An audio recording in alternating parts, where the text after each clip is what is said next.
apa yang akan kita pelajari pada sebentar ini, yaitu merasakan kebangkitan Kristus. Katakan, saya harus merasakan kebangkitan Kristus.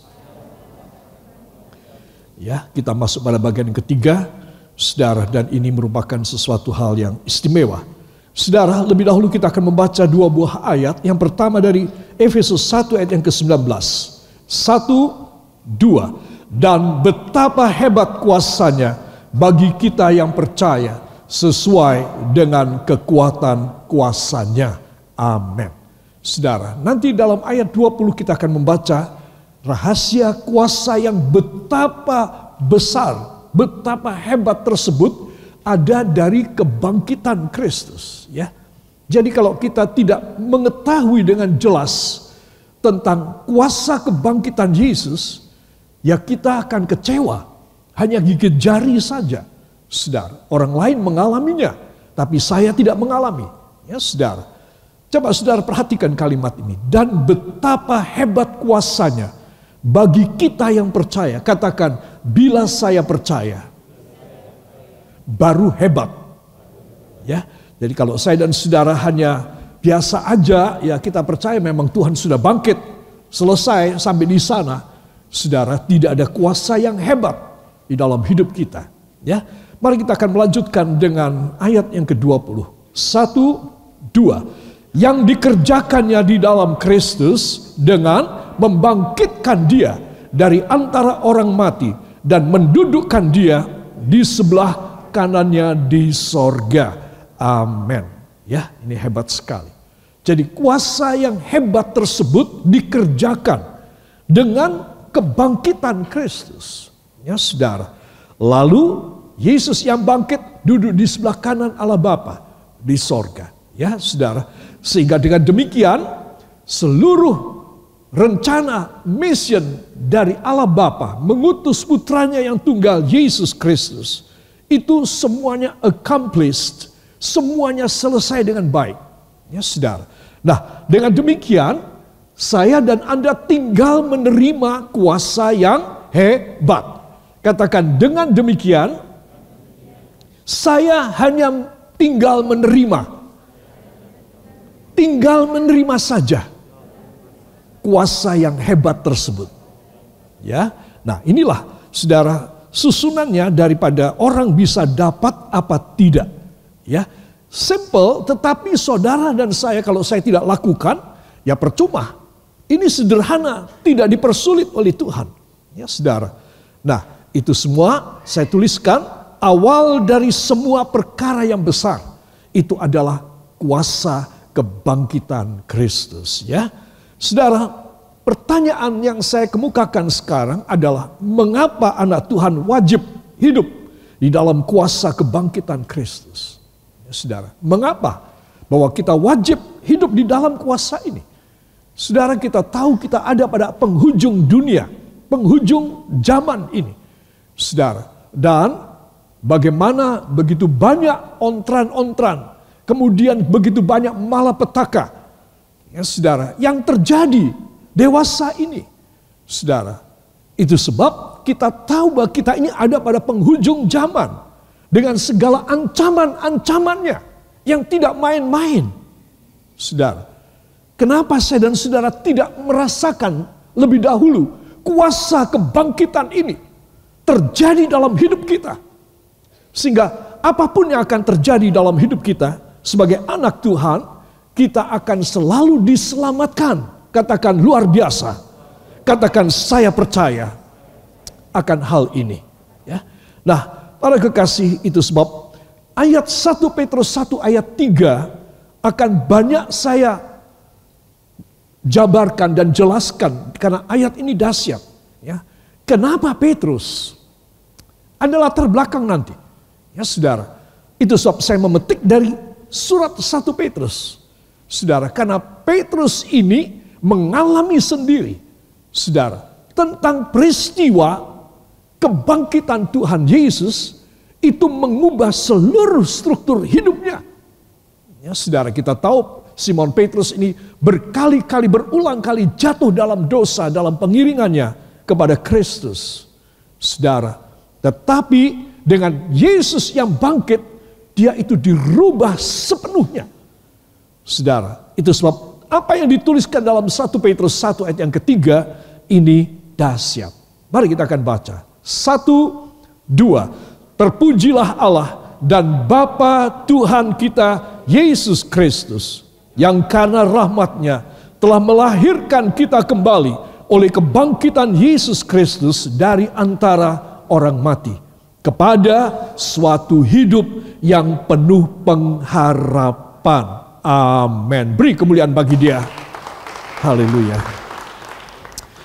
Tirukan kata-kata saya, telah melahirkan saya kembali oleh kebangkitan Yesus Kristus dari antara orang mati, kepada suatu hidup yang penuh pengharapan. Amin. Ya, jadi saudara mesti tahu ini dahsyat. Yang nulis ini ada alasannya. Orang ini dia ada alasan banget. Satu pengalaman pribadi, perubahan pribadi, suatu pertobatan yang dahsyat pada Petrus. Ya, saudara, dan ini menarik sekali. Para kekasih, itu sebab dalam Yohanes pasal yang ke-21 ayat 2 dan 3. Mari kita akan membuka Alkitab kita lebih dahulu. Injil Yohanes pasal yang ke-21 ayat 2 dan ayat yang ketiga. Ini kita mulai masuk dari riwayat hidup episode terakhir dari Petrus, ya. 1, 2. Di pantai itu berkumpul Simon Petrus, Thomas yang disebut Didimus, Nathanael dari Kana yang di Galilea, anak-anak Zebedeus, dan 2 orang muridnya yang lain. Kata Simon Petrus kepada mereka, "Aku pergi menangkap ikan." Kata mereka kepadanya, "Kami pergi juga dengan engkau." Mereka berangkat lalu naik ke perahu. Tetapi malam itu mereka tidak menangkap apa-apa. Ya, tidak menangkap apa-apa. Saya mau tanya, mereka menangkap apa? Tidak menangkap apa-apa. Semalaman. Ya, saudara. Nah, usul karena Yesus tidak nampak. Ya, konon kata para wanita yang pergi ke kubur Yesus dan kuburnya sudah kosong, konon Yesus sudah bangkit. Kemudian Maria Magdalena mengatakan, "Iya, dia berdiri di belakangku tapi aku tidak tahu bahwa itu adalah Yesus yang bangkit. Aku kira dia tukang kebun." Saudara, sudah ada bukti-bukti yang nyata. Entah mereka tidak percaya. Itu sebab daripada menunggu lama dan tidak ada apa yang mau dikerjakan, padahal hari bulan berjalan terus, umur bertambah tua, maka usul yang dilontarkan oleh murid Yesus yang paling tua, yaitu Simon Petrus, dia berkata, "Pagi ini aku mau cari ikan lagi." 3,5 tahun dia sudah meninggalkan pekerjaan nelayan mencari ikan. Sebagai pencari ikan tradisional, hanya dengan pancing dan dengan jala seadanya. Dia sudah meninggalkan. Lalu dia ikut gurunya, rabuninya Yesus Kristus 3,5 tahun. Saudara, sekarang karena dia tidak merasa ada kuasa kebangkitan, konon sudah bangkit. Itu sebab apa yang dia lakukan? Dah, aku mau cari duit lagi. Aku mau cari ikan. Aku mau menjadi pedagang ikan lagi. Aku mau menjadi nelayan. Saudara. Dan orang-orang teman-temannya, para rasul yang lainnya, murid-murid Yesus yang lain mengatakan, "Kami ikut kamu." Saudara. Kenapa? Karena dia yang dituakan. Dia yang dituakan dan dia tidak mempunyai solusi. Dia tidak mempunyai bukti pribadi bahwa Yesus itu bangkit dalam hidupnya. Saudara, dia hanya mendengar saja dari orang-orang yang pernah mengalami dan melihat Yesus bangkit. Tapi dia sendiri tidak. Saudara, itu sebab di sini bila mana kita membaca dari surat 1 Petrus, kelak kemudian hari ketika dia sudah tua, sebelum dia meninggal, maka dia menuliskan surat 1 dan 2 Petrus. Saudara, ya, dia menuliskan, terpujilah Allah dan Bapa Tuhan kita Yesus Kristus yang karena rahmat-Nya telah melahirkan kita kembali oleh kebangkitan Yesus Kristus dari antara orang mati kepada suatu hidup yang penuh pengharapan. Coba, orang tua ini dia menuliskan demikian. Apa sebab? Terjadi satu perubahan yang drastis dan sangat pragmatis di dalam hidupnya. Saudara, kalau saya tidak ada perubahan yang nyata benar di dalam hidup saya, maka itu dikaruniakan saya kurang merasakan Yesus yang bangkit. Saudara, nah itu sebabnya semua orang Kristen pada akhir zaman sebelum kiamat, katakan semua orang Kristen sebelum kiamat, sebelum dia mati, harus merasakan kuasa kebangkitan Yesus secara pribadi. Ya, saudara, dan ini penting sekali, perubahan secara pribadi. Kita melihat bahwa Yesus sudah bangkit pun, Petrus masih mempunyai satu ide, aku mau jadi nelayan lagi. Saudara, secara tidak langsung dia mengatakan, apa gunanya menjadi rasul, menjadi murid Tuhan Yesus? Aku mau jadi nelayan saja, cari ikan saja. Saudara, nah di sini kita akan melihat bahwa hal yang sama, saudara, untuk setiap orang bakal terjadi kalau dia tidak mengalami kuasa Allah, yaitu dia akan kembali kepada dunianya yang lama. Katakan, kembali pada dunia saya yang lama. Bila saya tidak merasakan kuasa kebangkitan Yesus, ya saudara, hati-hati, kita akan kembali pada dunia kita yang lama. Saudara, dan ini konsekuensinya berat sekali. Saudara, di sini kita melihat bahwa ketika Petrus bersama dengan teman-temannya semalaman mencari ikan, maka tidak ada seekor ikan pun yang masuk ke dalam jala mereka. Ya saudara, hebat sekali. Dan ini dituliskan dalam ayat 4 sampai dengan ayat yang ke-8. Mari saya undang kita bangkit berdiri juga di rumah saudara. Agak panjang, kita akan membaca Yohanes 21 ayat 4 sampai dengan ayat yang ke-8. Dengan suara yang nyaring. 1, 2. Ketika hari mulai siang, Yesus berdiri di pantai. Akan tetapi murid-murid itu tidak tahu bahwa itu adalah Yesus. Kata Yesus kepada mereka, hai anak-anak, adakah kamu mempunyai lauk pauk? Jawab mereka, tidak ada. Maka kata Yesus kepada mereka, tebarkanlah jalamu di sebelah kanan perahu, maka akan kamu peroleh. Lalu mereka menebarkannya, dan mereka tidak dapat menariknya lagi karena banyaknya ikan. Maka murid yang dikasihi Yesus itu berkata kepada Petrus, itu Tuhan. Ketika Petrus mendengar bahwa itu adalah Tuhan, maka ia mengenakan pakaiannya sebab ia tidak berpakaian, lalu terjun ke dalam danau. Murid-murid yang lain datang dengan perahu karena mereka tidak jauh dari darat, hanya kira-kira 200 hasta saja, dan mereka menghela jala yang penuh ikan itu. Amin. Terima kasih, silahkan duduk kembali. Tiba-tiba Yesus berdiri di pantai pada siang, saudara. Dan Yesus berteriak dari jarak 200 hasta, ya berarti 200 dibagi 3, sekitar 64-65 meter jaraknya. Pantai Yesus berdiri dengan perahu mereka. Yesus berteriak, hai anak-anak, ada lauk pauk? Ada ikankah? Saudara. Dan mereka menganggap ini adalah pedagang ikan di pantai ini yang berteriak sama mereka, yang siap membeli hasil mereka menangkap ikan. Mereka dengan lesu berkata, tidak ada.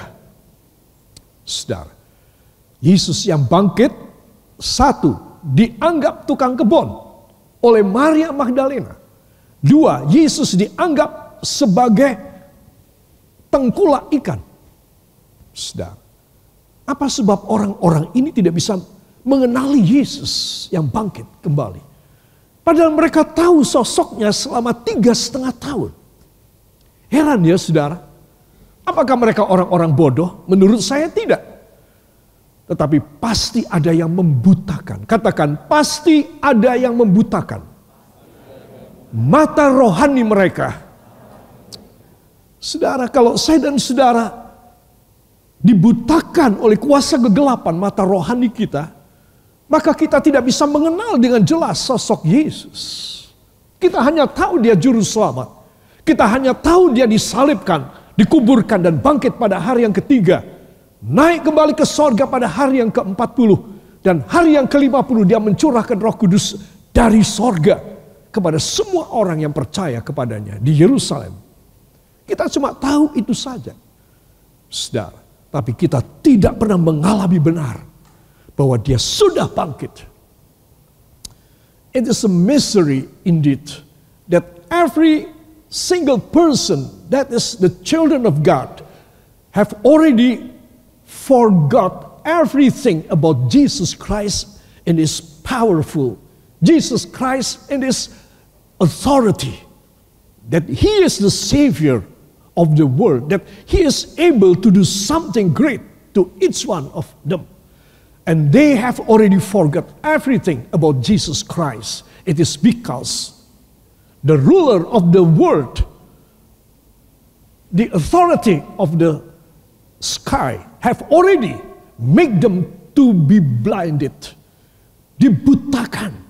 Saudara, heran sekali bahwa orang-orang yang begitu dekat, makan bersama Yesus, tidur bersama Yesus, cuci pakaian bersama dengan Yesus, pergi berjalan mendoakan orang bersama Yesus, mengunjungi kota-kota bersama dengan Yesus. Saudara, tidak mengenal Yesus yang bangkit.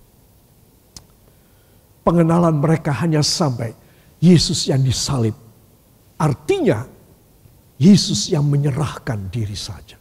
Tapi bukan Yesus yang bangkit dari antara orang mati. Bukan Yesus yang berkemenangan. Itu mereka lupa. Itu mereka rabun. Mereka nggak bisa tahu. Mereka sama sekali tidak cakap untuk melihat hal tersebut. Dan itu yang menyebabkan iblis berbisik. Udah kamu kembali pada duniamu yang lama. Percuma kamu mengharap Yesus. Ya kalau umpamanya Allah Bapa sudah mengangkat dia kembali masuk dalam kerajaan di sorga.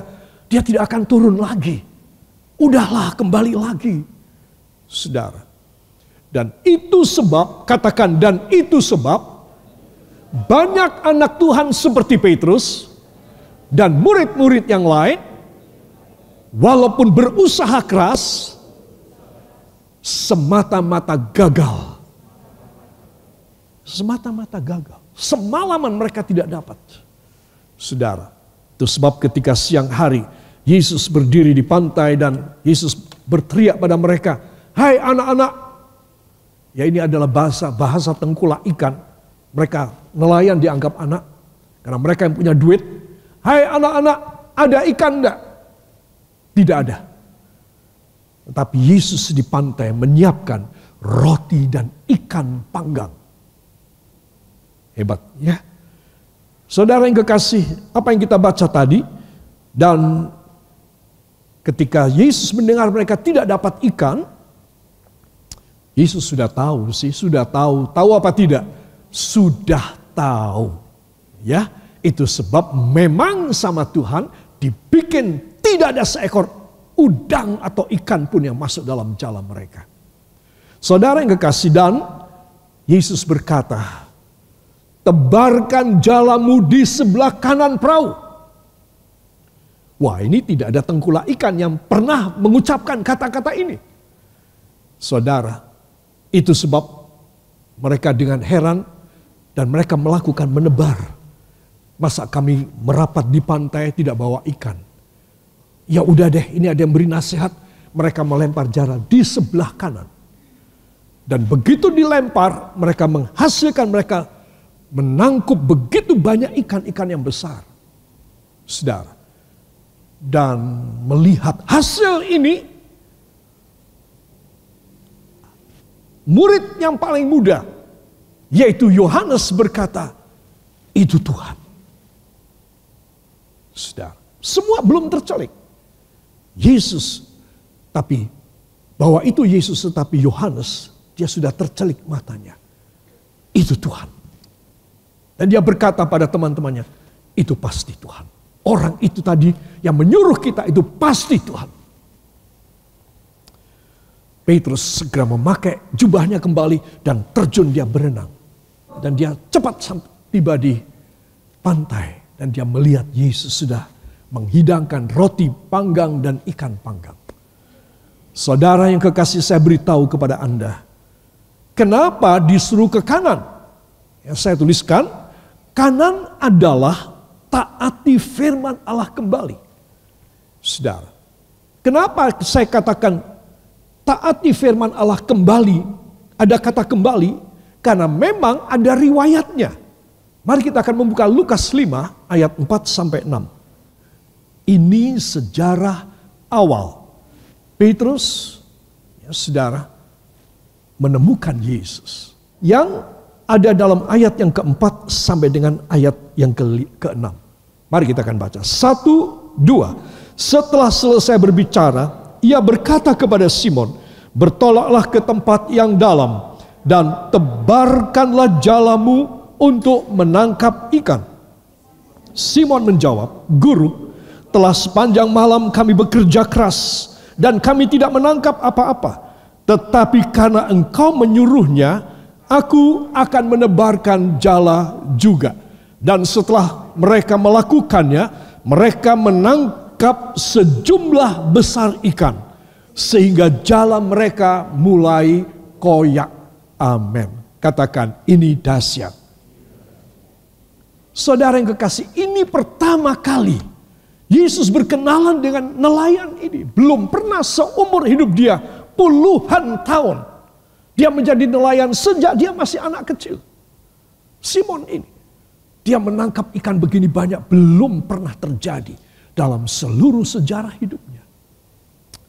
Itu sebab ketika sudah merapat di pantai, Simon menyembah di kaki Yesus. Dan dia berkata, Guru, tinggalkan aku. Aku orang berdosa. Engkau orang yang maha kudus dari Allah. Ini kesaksian pernyataan pertama dari Simon nelayan ini. Saudara, no problem, kata Yesus. Mulai sekarang, aku akan menjadikan engkau penjala manusia. Saudara. Dan kemudian Petrus meninggalkan semua hasil tangkapan, berikan pada nelayan yang lain. Dia mengikut Yesus. Karena dia mengalami sendiri kuasa Yesus melalui perkataan firman yang ditaburkan.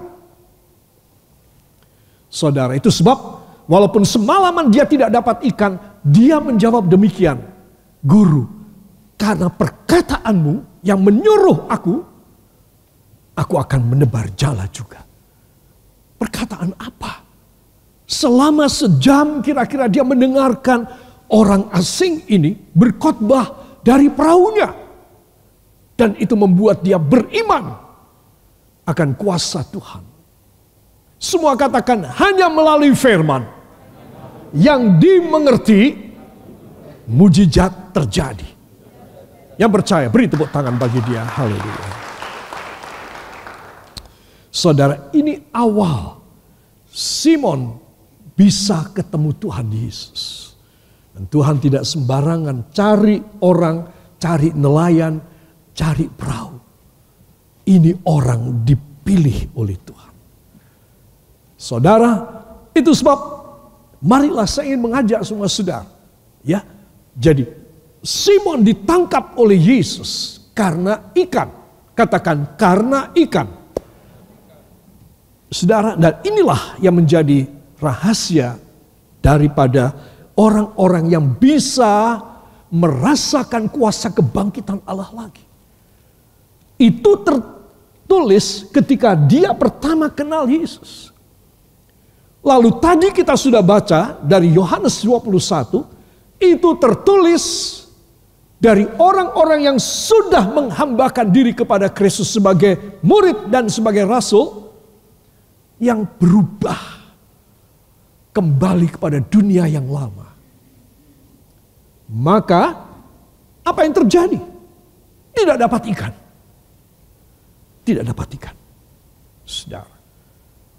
Tetapi ketika Yesus ingin membuat mereka tersadarkan dan nyadar, maka Yesus memberi perintah. Kali ini ditambahi kata kanan. Ya, kanan.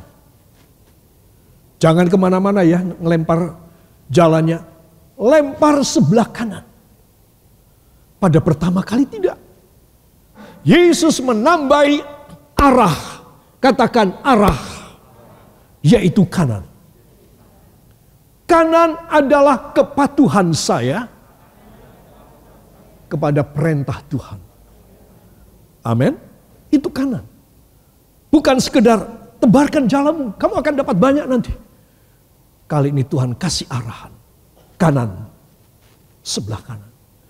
Dan mereka melempar sebelah kanan. Begitu jala turun dalam air, begitu ikan masuk dalam jalanya. Nah, mereka meraup begitu banyak ikan, saudara, sampai jebol itu jala. Saudara, sekarang Tuhan ingin bagaimana kita melihat dan merasakan Dia bangkit. Kita harus mempunyai arah, unsur, faktor kanan. Saudara, ya. Nah, inilah yang membuat seseorang bisa menghasilkan. Saya tulis, kau harus kanan, nak, maka kau dapat ikan banyak. Jangan sampai tidak kanan. Saudara, itu sebab sepertinya Tuhan itu memberi kepada kita satu arahan. Kalau kamu mau ketemu aku sebagai Yesus Kristus yang sudah bangkit, maka kamu harus lemparnya ke kanan. Kamu harus taat kepada perintahku. Beri tepuk tangan bagi dia. Haleluya. Oleh sebab itu saudara, diberkatilah engkau. Angkat dua tangan saudara. Diberkatilah saudara yang hadir dalam gereja Panembahan Rumah Allah ini. Dan juga saudara yang ada di rumah saudara pada waktu yang bersamaan. Pada real time dengan saya di sini. Dan kapan saja firman ini saudara retrieve dan dengar. Diberkatilah engkau semuanya dengan berkat damai sejahtera yang turun dari takhta Allah Bapa, Allah Putra, Allah Roh Kudus, Allah yang Maha Esa dan Maha Tunggal adanya. Di dalam nama Yesus Kristus yang sudah bangkit dari antara orang mati. Memberkati rumah tangga mata pencaharian studi pelajaran, hari tua, kakek dan nenek yang sudah lanjut usia. Dan masa depan kita semua anak-anak muda diberkati semuanya dengan berkat-berkat jasmani dan rohani. Korban kolektor saudara dihargai, teristimewa. Engkau yang taat kepada firman Allah di dalam mengembalikan persepuluhanmu. Ibrani 7 ayat 1 sampai 10. Di dunia ini manusia yang menerima persepuluhanmu, tetapi di sana di sorga Allah menerimanya. Dan engkau diberkati dengan luar biasa sesuai dengan Maliaki 3 ayat 8 dan 10. Sampai tidak cukup tempat untuk meletakkan berkat Allah terjadi dalam hidupmu. Diberkati perjalanan saudara jauh ataupun dekat. Ketika saudara berangkat pulang malam hari ini, tiba dengan aman dan sentosa di rumah saudara. Damai sejahtera, kesegaran, kebugaran, dan masa depan yang gemilang diberikan kepada engkau semuanya. Hanya di dalam nama Tuhan Yesus Kristus, Juru Selamat dan Penebus kami. Dan kita yang percaya mengaminkan. Amin. Beri kemuliaan yang baik bagi dia.